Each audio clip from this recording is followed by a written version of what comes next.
menjemput dan mengirimkan saksi.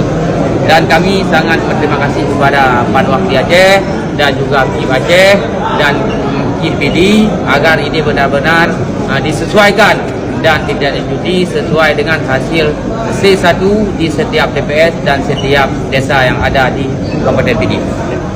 Kemudian kita juga ingin kita semua mengambil pelajaran dari kejadian ini, terutama kepada para penyelenggara untuk menjadi penyelenggara yang amanah.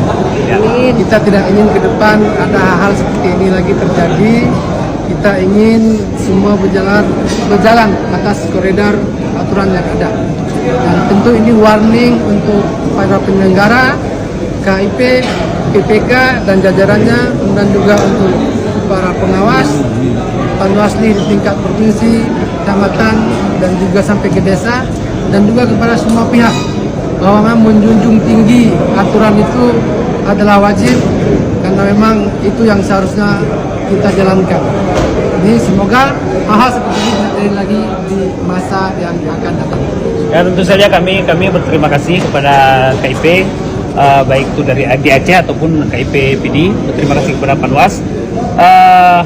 Kami hari ini percaya bagaimana kemudian kekuatan yang kita kekuatan kebersamaan yang kita galakkan hari ini sebenarnya ini berdasar kepada kejujuran, kebaikan dan kebenaran.